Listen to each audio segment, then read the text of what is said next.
Assalamu alaikum wa rahmatullahi wa barakatuh. Bienvenidos a la entrega de hoy día con nuestro programa La Mujer en el Islam, con el tema el da'wah a nuestros familiares o a nuestros seres queridos o a la gente que está cerca de nosotros. Alhamdulillah Rabbil Alameen wa salatu wa salam ala Sayyid al-Mursaleen Muhammad alayhi afdal salatu wa salam. Todas las alabanzas son para Allah subhanahu wa ta'ala y rogamos a Allah derrame sus bendiciones sobre nuestro amado profeta Muhammad alayhi afdal salatu salam. El tema de hoy día es un tema muy hermoso, es un tema apasionante, es el da'wah, el proselitismo, el llamado al Islam. El da'wah es la más noble de los trabajos, es el más noble de las acciones, porque fue la función que desarrollaron los mejores hombres que pisaron la faz de la tierra, profetas y mensajeros que Allah subhanahu wa ta'ala escogió de entre su gente, de entre toda la humanidad, para llevar el mensaje de Allah subhanahu wa ta'ala. Entonces, es la noble función de los mejores hombres que pasaron a lo largo de la historia. Cuando hablamos del da'wah, es algo que apasiona a muchas personas y otras personas simplemente pasa sin mayor interés, sin mayor interés, digamos así. Pero para las personas que nos apasiona llevar el mensaje de Allah subhanahu wa ta'ala, es un tema que nos encanta, es un tema que nos fascina hablarlo, conocerlo. Y hoy día, inshallah, con el permiso de Allah subhanahu wa ta'ala, vamos a topar brevemente unos puntos acerca de cómo fue el da'wah que hizo el profeta Muhammad Ali Abdul Salatu Salam con el pueblo al que fue enviado. Para iniciar con esta bella historia, debemos recordar que para poder llevar el mensaje del Islam hay ciertos requisitos que necesita la persona tener, gozar de ciertas características. El primer punto es que uno debe tener un buen carácter para poder llevar el mensaje. Es algo imprescindible que la persona que hace da'wah tenga un buen carácter, buenos modales, y para certificar eso, vemos que Allah subhanahu wa ta'ala preparó al profeta Muhammad alayhi salatu salam desde que era muy pequeño, cuando él estaba aproximadamente de unos 5 años de edad, mientras él vivía todavía con su nodriza, Halima Sa'diyya, y sus hermanos de leche. Él recibe la visita de 2 hombres que son ángeles, el ángel Jibril y otro ángel, que le hacen una incisión, una operación en su corazón, sacan su corazón físicamente. Esto es algo que se dio físicamente, no es algo simplemente espiritual. Entonces, Jibril alayhi salam lava el corazón del profeta, perdón, alhamdulillah, lava el corazón del profeta con la mejor agua, que es Zamzam, en una copa de oro, que es el mejor metal, y lo purifica, sacando de él cualquier inclinación que puede tener hacia el mal.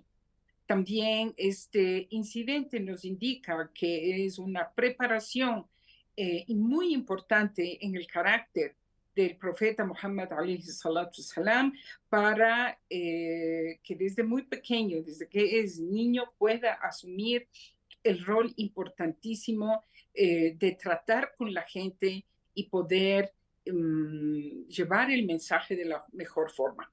Recordemos que el profeta Muhammad, alayhi salatu salam, antes de recibir el mensaje del Islam, era conocido como Al-Amin, el confiable, ¿no? Al-Amin, el confiable, al quien toda la gente de Meca confiaba y creía en su palabra, porque fue conocido que jamás dijo mentiras ni falsedades, era un hombre recto, no asistía a eventos pecaminosos de ninguna forma, no ingería alcohol, no asistía a fiestas, cosas paganas, donde se cometen una cantidad de excesos. Él no asistía a ese tipo de cosas antes del Islam. Entonces, luego del Islam, luego de que él recibe el mensaje de Jibril alayhi salam, de Jibril alayhi salam, el profeta alayhi salatu salam también, incluso su carácter mejora notablemente mucho más de lo que en realidad ya originalmente era. Entonces, uno de los requisitos que el daia, la persona que va a invitar al Islam a la gente debe tener, es un buen carácter. Alguien puede decir ahorita, es que el profeta fue favorecido con este milagro a su muy temprana edad y yo, perico de los palotes, no tengo digamos, esa preferencia que tuvo el profeta. Pero recordemos que Abu Bakr y Omar y todos los grandes sahabas que vivieron en el tiempo del profeta Muhammad alayhi salatu salam, eran seres humanos comunes y corrientes, como usted y como yo, como cualquiera de nosotros, pero el Islam, cuando abraza a la persona el Islam y lo entiende primero, lo recibe en su corazón y luego lo pone en práctica, el Islam va moldeando nuestro carácter. Entonces, si uno tiene un mal carácter o tiene malos modales o tiene malos hábitos, el Islam se encarga de hacer esos cambios, pero por supuesto es muy importante que uno tenga la voluntad, la niyya, la intención para hacer esos cambios. El mejor ejemplo de eso es Umar radiallahu anhu, que está mencionado en muchos hadiths del profeta alayhi afdal salam, en el cual se deja ver el carácter fuerte que tenía Omar, la poca paciencia que tenía Omar. Antes del Islam, sus abusos que tuvo con la gente débil y era muy temido.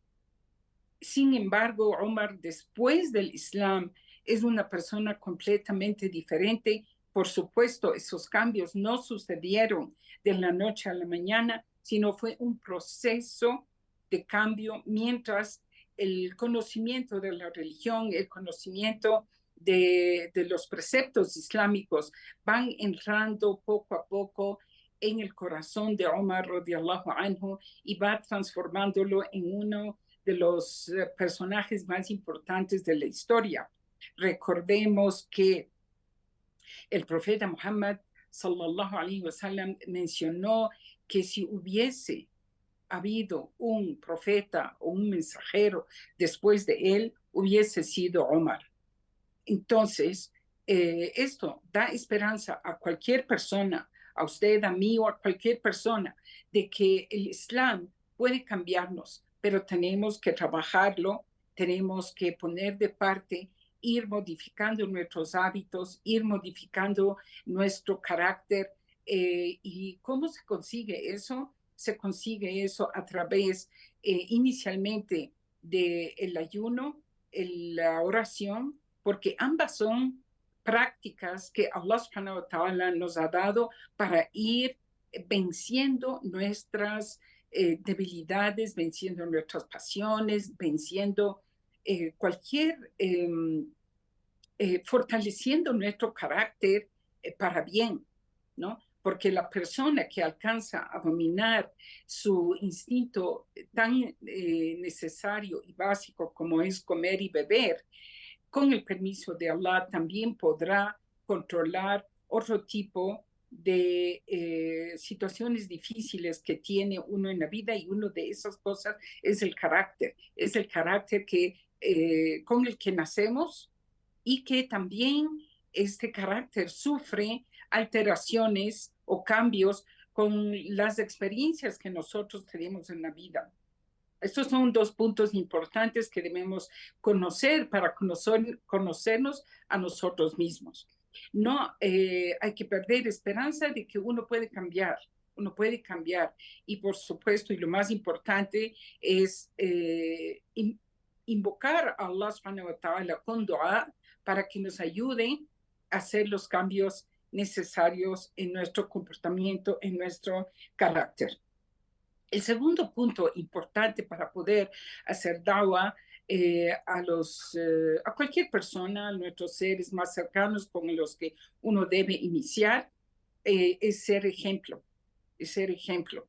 Entonces, no es suficiente que uno diga, soy muslim, y decir a otra persona que está al lado nuestro que no es muslim, que no haga cosas mientras uno está haciendo cometiendo esos ilícitos, o ordenar que deje algo, o que haga algo, que deje algo malo, o que cumpla algo bueno, si es que uno no es el ejemplo. Porque lo más común y lo más probable que nos digan es, pero si tú no estás aplicando, si tú tienes estas cosas, entonces cómo me puedes aconsejar a mí hacer o no hacer ciertas situaciones. Entonces es importante que uno sea un buen ejemplo. Tercero, perdón, es tener conocimiento. Tener conocimiento de lo que es los preceptos de Allah subhanahu wa ta'ala, tanto en el Corán como en la Sunna. Y no solo conocerlos de una forma, como digamos, simplemente de memoria. Simplemente de memoria. Aquí tomo esta aleya que dice 1, 2, 3, pero sin tener una sabiduría para aplicar eso. Entonces, muchas veces, un ejemplo de esto, si alguien le dice a una hermana, por ejemplo, que es una de las cosas más comunes, use el velo, pero lo hace de una forma poco educado, sin sensibilidad, de una forma acusativa, ¿no? Haciéndole sentir a la hermana que no utiliza velo culpable por su falta de utilización del velo. Lo que va a conseguir la persona como respuesta es un rechazo. Entonces, lo correcto es que uno tenga hikmah, sabiduría, paciencia y conocimiento para transmitir el mensaje y decirlo de la mejor forma, con muchísimo tino, como a nosotros nos gustaría que nos amonesten. Porque, por supuesto, tanto usted como yo y cualquier persona, cualquier da'i, cualquier persona que se dedica al da'wah, tiene errores, porque somos humanos, tenemos errores. Entonces, tampoco nos gustaría que a nosotros nos llamen la atención de una falta que cometemos de una forma poco sensible, de una forma grotesca, de una forma hiriente. No nos gustaría. Entonces, lo mismo debemos aplicar al nosotros dar un consejo o tratamos de corregir alguna falta en nuestros hermanos o nuestras hermanas, especialmente pongo énfasis en este término con las personas nuevas, con las personas que entran al Islam y son nuevos conversos y están todavía muy tiernos en su fe. Se debe utilizar mucha sabiduría, mucho tino para emitir un consejo.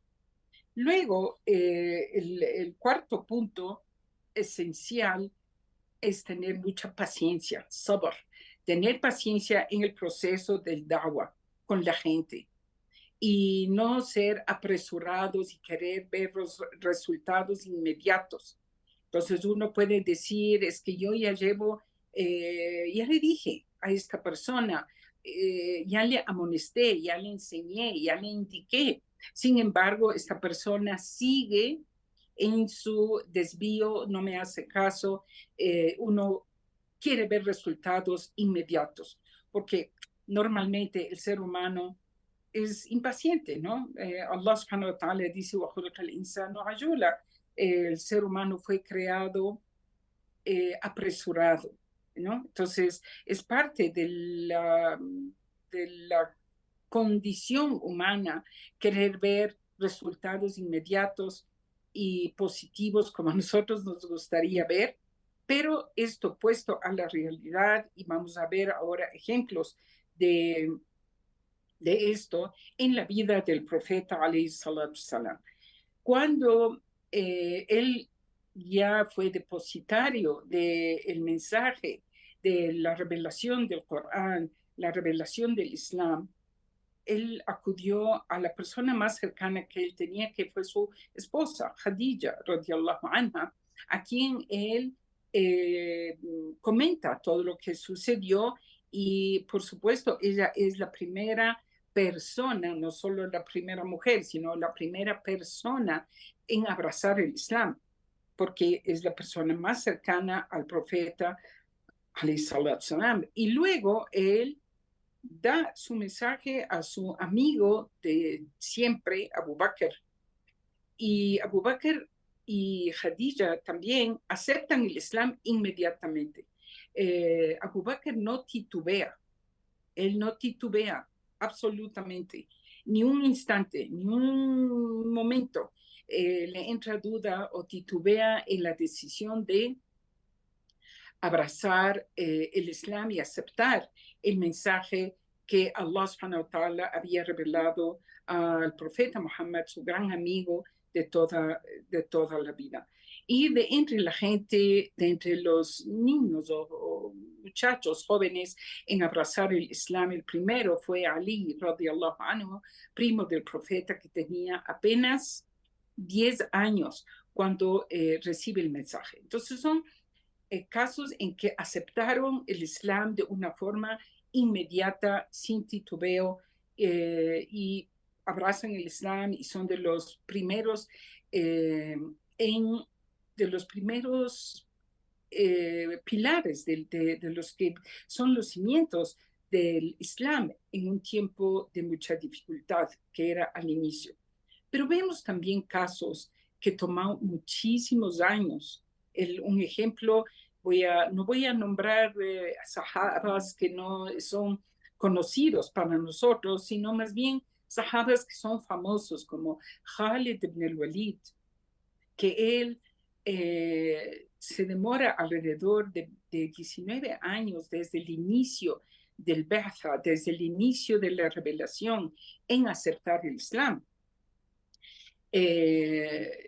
Y eso vemos que no es algo negativo para el Islam, sino que más bien cuando él entra al Islam, él hace maravillosos aportes, grandiosos aportes. Fue general de muchos del ejército islámico en muchísimas batallas y Allah subhanahu wa ta'ala concedió el triunfo a Khalid a pesar de que su entrada al Islam demoró muchísimos años. O también el caso de Amr ibn al-As, que es quien lleva el Islam hacia Egipto al inicio, ¿ya? Entonces, cuando en Egipto solo estaban los cristianos coptos y Amr ibn al-As es quien lleva el mensaje del Islam hacia lo que hoy conocemos como una gran nación que es nuestros hermanos egipcios. También se demora alrededor, entra al Islam conjuntamente con Khalid en el año 19 del Ba'tha. O sea, tomó muchísimos años que ellos acepten el Islam. O Abu Sufyan, que acepta su Islam incluso mucho más tarde, en el tiempo de la conquista de Meca. En la conquista de Meca, una noche antes de la conquista de Meca, él anuncia su Islam.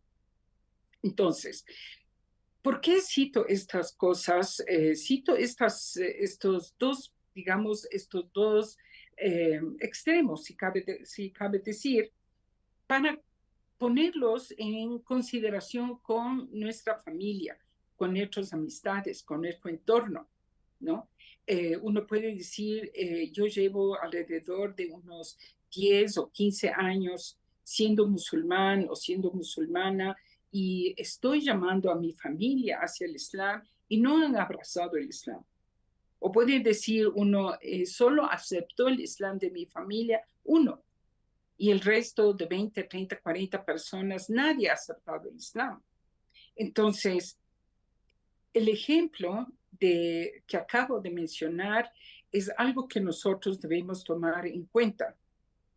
Debemos ser nosotros primero ejemplo, luego tener paciencia en el cambio que puede necesitar una persona, en el tiempo que puede necesitar una persona para abrazar el Islam, para hacer los cambios en su vida, para hacer los cambios en su vida. Y el quinto punto con el que quisiera también hablar un poco es el taqwa. El taqwa que es el temor que usted y yo, que estamos haciendo llamado hacia el Islam, debemos tener en nuestro comportamiento, en nuestro corazón, el taqwa que tenemos que tener con Allah subhanahu wa ta'ala, el temor a su castigo y el anhelo a su recompensa, y vivir ese Islam para que, inshallah, venga el triunfo. Estos son dos condicionantes importantes, la paciencia y el taqwa. El sabr wa taqwa, la paciencia y el temor a Allah subhanahu wa ta'ala, que uno debe practicarlo diariamente a lo largo de nuestra vida. Aunque a veces fallamos, aunque a veces pecamos, aunque a veces caemos, pero volvernos a parar, pedir perdón a Allah subhanahu wa ta'ala, anhelar el perdón de Allah subhanahu wa ta'ala y seguir en el camino llamando hacia el Islam y teniendo paciencia. Es muy importante la paciencia y quiero poner una aclaración sobre este punto de la paciencia. La paciencia no significa no hacer nada. La paciencia no significa que uno se siente cruzado de brazos y no haga nada. Al contrario, la paciencia quiere decir que uno espera ver los cambios, pero uno trabaja sobre eso, está poniendo todo su fuerza, todo su interés, toda su buena intención en llevar el mensaje hacia nuestros seres queridos. El siguiente punto que me gustaría tratar ahora es los periodos, las etapas del Dawah que vivió el profeta Muhammad, alayhi afdal salatu salam. ¿Cómo fue la etapa que vivió el profeta? Vemos que el inicio del Dawah fue en secreto, fue serrano, en secreto, y ese Dawah duró 3 años, aproximadamente duró 3 años, que fue muy al inicio. ¿Y por qué fue el Dawah en secreto? ¿Por qué? Primero, porque era algo nuevo para la gente y se temía de que si esto fuese público, esta Dawah fuese público, entonces este proselitismo, este llamado hacia el Islam fuera público, hubiese habido oposición como realmente hubo después y hubiera habido persecución como realmente hubo también después y quizás hubieran matado a estos primeros musulmanes, como también se dio, Entonces necesitaba un periodo de tiempo de maduración, de que haya la fe en los corazones de esos primeros musulmanes se asiente, se fortalezca.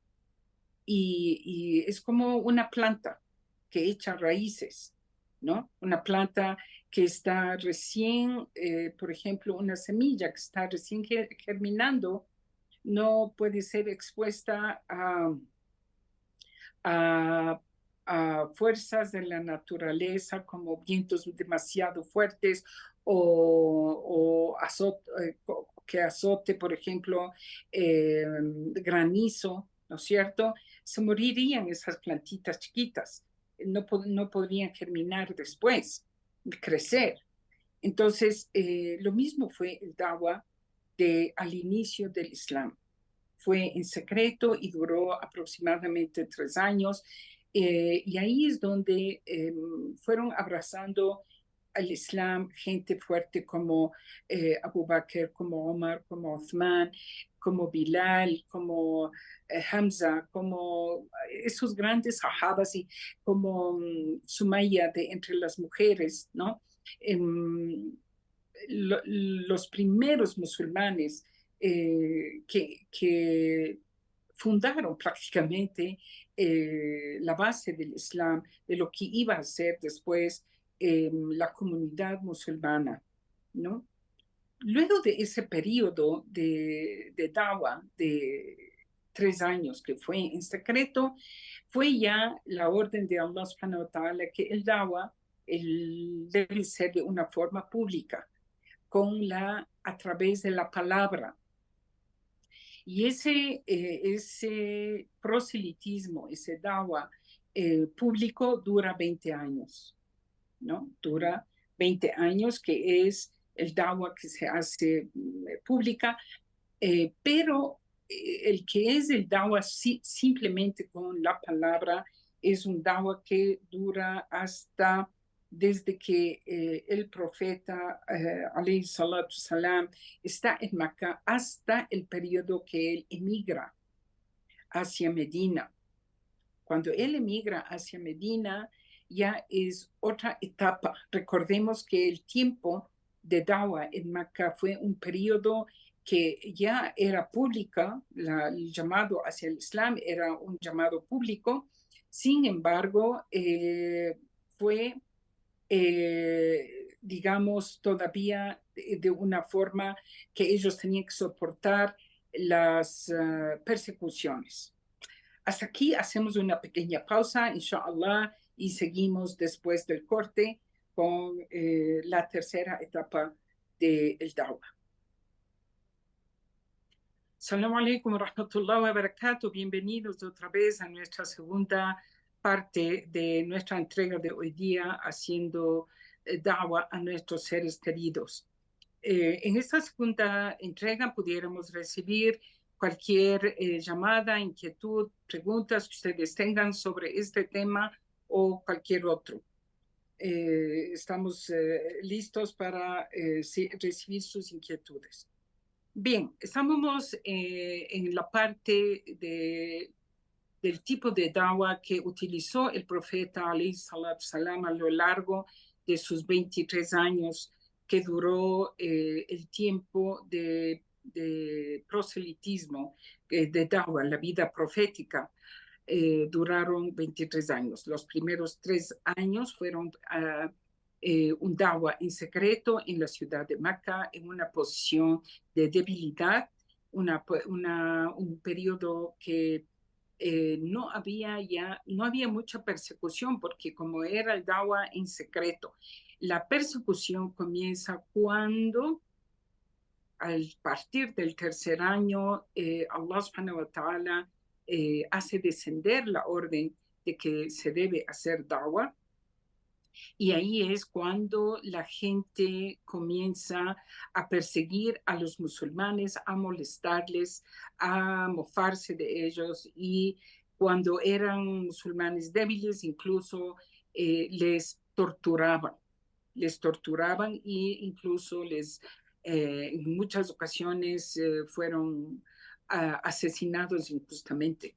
En este periodo difícil del Dawah para el profeta Muhammad, alayhi salatu salam, fue la orden de Allah de que debe ser fa'fu wasfahu, perdonen y pasen por alto el daño de sus enemigos. Pero la aleya no termina ahí. La aleya te dice luego, hatta yati Allahu bi amrih, hasta que Allah subhanahu wa ta'ala dictamine otra situación, decrete otra situación, que es ya el periodo subsiguiente, que es el periodo de defensa. Entonces tenemos un periodo inicial de que el dawa es en silencio, en secreto, perdón, luego un dawa que es público, pero es un dawa pacífico, pasivo, si cabe la palabra, en los cuales los musulmanes que estaban en su inicio, no estaban organizados, tenían que soportar los maltratos de la gente porque no tenían la fuerza ni el poder para defenderse. Si ellos se hubiesen defendido en ese periodo, hubieran tenido las de perder, porque estaban en una posición de muchísima debilidad. Luego, cuando los musulmanes emigran a Medina, ahí hay un cambio diametral de la situación de los musulmanes, porque primero aumenta su número, segundo, establecen un Estado islámico con todo lo que significa tener un Estado, las garantías, un ejército, un poder judicial, un poder, todos los poderes ya se van dando en el tiempo de Medina. Entonces, ese es el tercer etapa, es la tercera etapa del Dawa.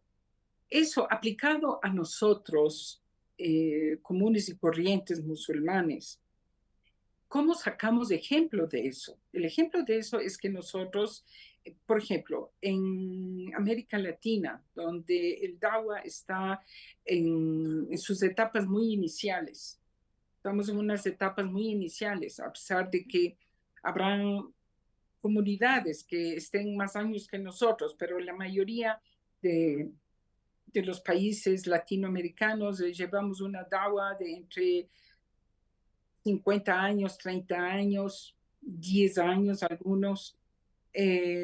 Por supuesto, hay como en Brasil, como en Argentina, que son países donde recibieron grandes cantidades de inmigrantes musulmanes. El dawa ahí, no el dawa, en realidad la presencia de los musulmanes. La presencia de los musulmanes es más antigua. Ya hay algunos que son 90 años, por ejemplo, o 100 años, lo que ellos, la presencia de los musulmanes por estas latitudes. No así el Dawa, no así el Dawa, ¿no? El Dawa es un periodo posterior porque en estos lados del mundo lo que pasa, lo que sucedió, como pasó también en Europa y también pasó en Estados Unidos, fue un periodo donde los musulmanes que emigraron trataban de mantener su identidad islámica a través de fundar una mezquita. Entonces, muchos de estos musulmanes que vinieron por estos lados del mundo no conocían mucho de su Islam, no conocían mucho de los preceptos de su religión, pero sabían que son musulmanes, la ilaha illallah, ¿no? Les decían la ilaha illallah, y en aquel entonces estaba de moda el término maometano, o sea, seguidor de Mohammed. Así nos denominaban a los musulmanes maometanos, que viene de Muhammad, lo cual es un término errado, por supuesto, porque nosotros somos musulmanes, seguimos los preceptos de Allah. Y el profeta Muhammad para nosotros es un ejemplo, por supuesto, y le queremos y le respetamos como nadie lo hace con sus mensajeros. Pero no es correcto que nos tengamos ese nombre, maometanos o mohamedía o lo que sea. El mohem, lo importante de este asunto. Siguiendo con la historia del Islam en América Latina, luego de muchos años es que comienza a haber interés por hacer un dawa, por hacer dawa. O sea, el concepto de invitar a la gente hacia el Islam es algo nuevo. No tiene más de unos 20, 30 años atrás, 40 años atrás, donde ya los musulmanes que se han asentado en su fe también piensan ahora, puedo compartir mi religión con la gente que está alrededor. Y hay un proceso interesante, importante, que es los medios de comunicación social que hoy día se gozan y se pueden ser utilizados para llevar el mensaje. Entonces cada vez hay más personas que van conociendo del Islam y van abrazando el Islam. Esto, por supuesto, también trae situaciones similares a las que vivieron los primeros sahabas, porque cuando alguien entra al Islam, no siempre su familia lo acepta o entiende o capta el mensaje. A veces el desconocimiento de algo nos hace rechazar eso. Nos da, es una forma, como digamos, de defensa del ser humano, rechazar lo que no conoce. Entonces, aquí lo que se puede aconsejar a nuestros hermanos y nuestras hermanas musulmanas es dar a conocer poco a poco, de una forma sabia, suave y paciente, con ejemplo, a nuestra familia, que es el Islam. ¿Por qué no? ¿Por qué ahí me levanto a rezar a las 5 de la mañana? ¿Por qué cuando viene Ramadán tengo que ayunar y abstenerme de ingerir comida durante el día? Eso a veces puede ocasionar un poco de angustia en los padres, por ejemplo, de que quizás piensan que su hijo o su hija va a enfermarse o va a morirse por dejar de comer una cantidad de horas al día, porque no están familiarizados con eso. Ahí es importante dar a conocer que esto es una práctica no solo de los musulmanes de hoy, sino de los musulmanes de siempre. Tanto los pueblos anteriores, judíos y cristianos, también fue para ellos prescrito el ayuno, también fue prescrito para ellos el salat, también fue prescrito para ellos el zakat, el asaque, el rezo. Quizás el rezo no era exactamente como nosotros lo hacemos, o el ayuno no era exactamente como nosotros lo hacemos, pero está también en los preceptos de estas religiones anteriores. Importantísimo para nosotros es no sentirnos ofendidos con el rechazo de nuestras familias o que ellos simplemente no aceptan nuestra decisión de ser musulmanes. Eso yo entiendo, causa dolor, ¿no? Causa dolor.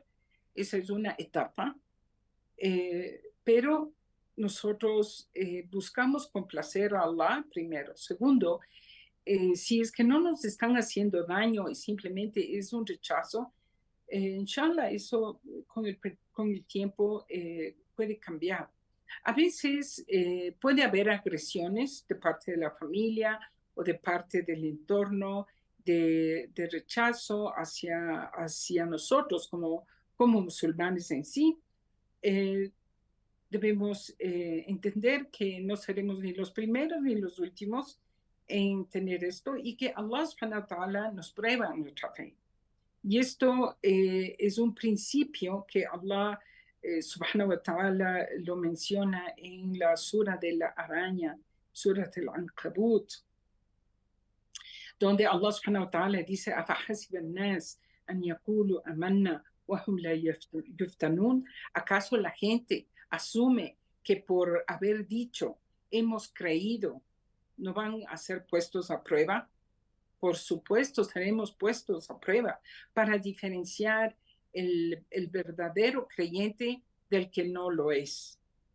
Entonces, a lo largo de mi vida en el Dawa, que ya llevo muchísimos años en este hermoso trabajo de llevar el mensaje del Islam a la gente, he podido palpar y ver que hay personas que entran al Islam y, alhamdulillah, permanecen con su fe férrea a pesar de las situaciones difíciles, a pesar de que a veces pueden caer y vuelven a levantarse y vuelven a tomar el ímpetu para seguir adelante. También con mucho dolor, debo decir que sí he tenido casos, he visto casos de personas que abandonan el Islam por ciertos problemas que tienen con la gente. El clásico ejemplo es de hermanas o mujeres que se casan con hombres musulmanes y abrazan el Islam por ese hombre que conocieron, ese esposo, el amor de su vida, pero resulta que el matrimonio no funcionó, la relación terminó en un fracaso. Resultó que este hombre musulmán al que conocí es disculpen la expresión, un sinvergüenza, que de Islam tiene solo el nombre, pero que su práctica de los principios islámicos dejan mucho que desear. Maltratos, mal carácter, abusos, engaños, ¿no? Engaños, incluso a veces situaciones muy desagradables que se dan. Entonces, estas personas que conocieron el Islam a través de esos hombres sufren un desencanto y asocian su Islam a la persona que conocieron. Y si esa persona comete un error o varios errores garrafales o no garrafales, como sea, asocian el Islam a esa persona y al divorciarse de esa persona también se divorcian de su fe. Entonces, por eso es esta aleya del Corán, y no es la única, muchísimas ayat del Corán que hablan a Allah subhanahu wa ta'ala que los seres humanos vamos a ser puestos a prueba en nuestra sinceridad de la búsqueda de Allah subhanahu wa ta'ala, en la búsqueda de su camino, en la búsqueda de su complacencia, en la búsqueda del paraíso. Recordemos también que dice Allah, ciertamente el paraíso tiene un precio alto. No cualquier persona puede entrar al paraíso. Todos, por supuesto, anhelamos entrar al paraíso y vivir una vida hermosa, sin problemas por las eternidades. Pero uno tiene que no cae eso de una forma gratuita, de una forma sin que la persona sea aprobada. Entonces, las personas cuando entran al Islam, cuando he tenido el gusto de tomar la shahada de algunas personas que he tomado, muchísimas, la verdad, muchísimas, por decenas, por veintenas, he tomado shahada, alhamdulillah, a lo largo de mis años de dawa. Les he alertado de que Allah subhanahu wa ta'ala va a probarnos. Y esto no es algo únicamente a los conversos. Esto es algo que Allah prueba a cualquier musulmán, a cualquier persona que dice la ilaha illallah.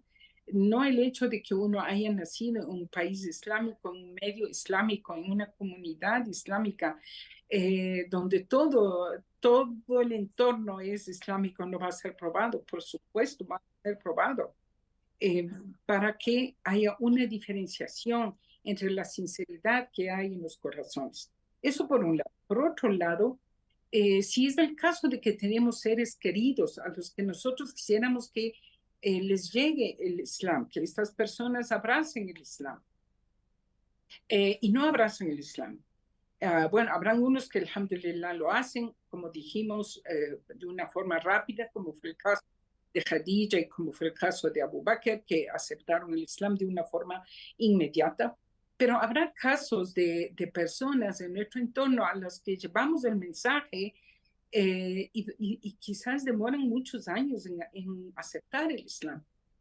Entonces, debemos tener paciencia y perseverancia y nunca jamás perder la esperanza en que Allah subhanahu wa ta'ala conceda la guía a estas personas. Y para, inshallah, finalizar nuestra entrega de hoy día, quiero recordar que la guía está en manos de Allah únicamente.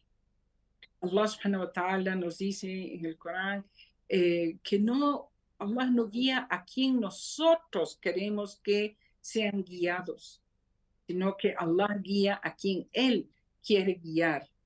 Y Él quiere guiar, por supuesto, a la gente que Él conoce lo que realmente tienen en sus corazones. No, no a las personas que nosotros queremos. Y ejemplo de esto, por eso es importante conocer la sira, conocer la vida del profeta. Eso nos da esperanza, nos alienta en muchos momentos en que uno no sabe qué hacer. Por ejemplo, el profeta Muhammad tuvo su tío, Abu Talib, quien le crió y le protegió desde que fue muy pequeño. Después de la muerte de sus padres, los padres del profeta Muhammad, pasó a la tutela de su abuelo. Abdul Muttalib, muere su abuelo Abdul Muttalib y luego pasa a la tutela de su tío Abu Talib. Y Abu Talib, a lo largo de la vida de Dawa del profeta, todos los años que él estuvo haciendo Dawa, él estuvo siempre protegiéndole hasta que le llegó la hora de la muerte y nunca aceptó el Islam. Y nunca aceptó el Islam. Entonces debemos entender que ni el profeta, siendo el mejor de los seres humanos que Allah ha creado, tenía acceso al corazón de Abu Talib, que era su tío, para guiarle. Entonces, entendamos que la guía de los corazones de nuestros seres queridos, por más que nosotros hagamos todos nuestros esfuerzos y no dejemos nada sin cumplir, no llegará a ejecutarse excepto cuando Allah subhanahu wa ta'ala así lo decrete, cuando Allah subhanahu wa ta'ala piense o sepa, mejor dicho, Allah sabe cuándo esta persona debe aceptar su Islam o simplemente nunca lo acepte. Simplemente nunca lo acepte. También ejemplo de eso tenemos a los grandes profetas como fue Nuh, alayhi salam, que su dawa duró 950 años y muy pocos fueron los que siguieron a Nuh, muy pocos fueron los que subieron en el arca. Recordemos, en el arca de Noé suben muy poca gente, que son los que pasan a ser los padres de las nuevas generaciones. Y todo el resto fue hundido por su incredulidad. Murieron, perecieron, ¿no? O como el caso de Ibrahim, alayhi salam, que es uno de los más importantes exponentes de los que fueron profetas. Su padre no aceptó el Islam. Su padre no aceptó el Islam, siendo Ibrahim. Y el profeta, siendo profeta Muhammad, salam, tampoco su tío aceptó. Entonces esto nos da tranquilidad a nosotros como seres humanos, como musulmanes. Tenemos tranquilidad en el corazón de que, por supuesto, nosotros vamos a dar el mejor ejemplo, debemos dar el mejor ejemplo, tener paciencia y usar siempre palabras agradables, y si por ahí alguna vez se nos fue algo, pedir disculpas, ¿no? Pedir disculpas, porque somos humanos también, a veces nos pueden herir de alguna forma muy desagradable y uno reacciona de una forma desagradable también. Entonces pedir disculpas a Allah subhanahu wa ta'ala, perdón, a la persona que hemos ofendido, enmendar y saber que Allah subhanahu wa ta'ala es quien guía a quien él sabe que se merece ser guiado. Eso no está en nuestras manos y eso nos da tranquilidad a nosotros que, alhamdulillah, que eso no está en nuestras manos. Alhamdulillah, que es Allah el que tiene el control de todo eso. Jazakumullah khair, querida audiencia, por su presencia, su asistencia, y ruego a Allah subhanahu wa ta'ala que acepte nuestros humildes esfuerzos. Jazakumullah khair, wassalamu alaikum wa rahmatullahi wa barakatuh. والمؤمنون والمؤمنات بعضهم